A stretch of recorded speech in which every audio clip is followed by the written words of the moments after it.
नमस्कार, भारत एक्सप्रेस देख रहे हैं आप। आपके साथ मैं हूं उज्जवल मिश्रा। लोकसभा चुनाव में आमतौर पर एक तरफा जीत मानी जाने वाली हैदराबाद सीट इस बार सबसे ज्यादा चर्चा में है। वैसे तो ये सीट AIMIM का गढ़ मानी जाती है, लेकिन इस बार अपने गढ़ में ही ओवैसी बुरी तरह फंस गए हैं। बीजेपी ने माधवीलता को यहां से उम्मीदवार बनाया है, लेकिन इस बीच हैरान कर देने वाली खबर यह आई है कि असदुद्दीन ओवैसी के छोटे भाई यानी अकबरुद्दीन ओवैसी ने अपने ही बड़े भाई की सीट से नामांकन दाखिल कर दिया। अब यह मामला बढ़ गया। जब लोगों को पता चला तो मामला और दिलचस्प हो गया और लोग इसके बारे में चर्चा करने लगे। उन्हें लग रहा है कि क्या दोनों भाइयों के बीच रार हो गई है, क्या दोनों भाई एक दूसरे से नाराज हैं और इस चुनाव में क्या अब दोनों भाई एक दूसरे के आमने सामने होंगे। तो ये पूरा वाकया है क्या, हम आपको विस्तार से इस वीडियो में बताएंगे। पहले तो आपको बता दें कि खबर यह आई कि दोनों भाइयों के बीच मतभेद हो गया, लेकिन हम आपको सच्चाई बताएंगे और आप सच्चाई जानकर हैरान भी रह जाएंगे। दरअसल अकबरुद्दीन ओवैसी के चुनाव में नामांकन भरने का मकसद चुनाव लड़ना नहीं है, बल्कि इसका मकसद बहुत बड़ा है।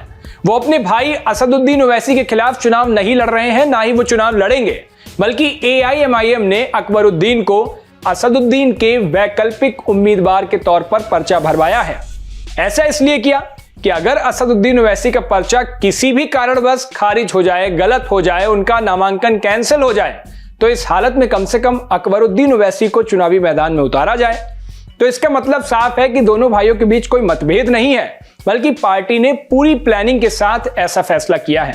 अभी हाल ही में सूरत लोकसभा सीट से कांग्रेस प्रत्याशी नीलेश कुंभानी का नामांकन रद्द हो गया। उनके 3 प्रस्तावकों के हस्ताक्षर में कुछ गड़बड़ी थी, जिसके बाद बीजेपी के उम्मीदवार को चुनाव से पहले ही विजेता घोषित कर दिया गया, यानी वो निर्विरोध चुनाव जीत गए। कांग्रेस ने इस पर कई सवाल खड़े किए, लेकिन चुनाव तो वो जीत ही गए। इसी मामले के बाद लोकसभा प्रत्याशी अपना डिटेल और सावधानी से भर रहे हैं। ओवैसी और उनकी पार्टी ने भी अब ऐसा ही किया है। आपको बता दें कि असदुद्दीन ओवैसी हैदराबाद सीट से 4 बार लगातार चुनाव जीत चुके हैं, लेकिन इस बार बीजेपी की उम्मीदवार माधवीलता उन्हें जोरदार टक्कर दे रही हैं। अब फैसला क्या आता है ये तो वोटिंग के बाद और उसके बाद जब 4 तारीख को नतीजे आएंगे उसी में पता लगेगा। लेकिन AIMIM की इस तगड़ी प्लानिंग पर आपकी क्या राय है, हमें कमेंट बॉक्स में जरूर बताएं। देश और दुनिया की बाकी तमाम खबरों के लिए देखते रहिए भारत एक्सप्रेस। शुक्रिया।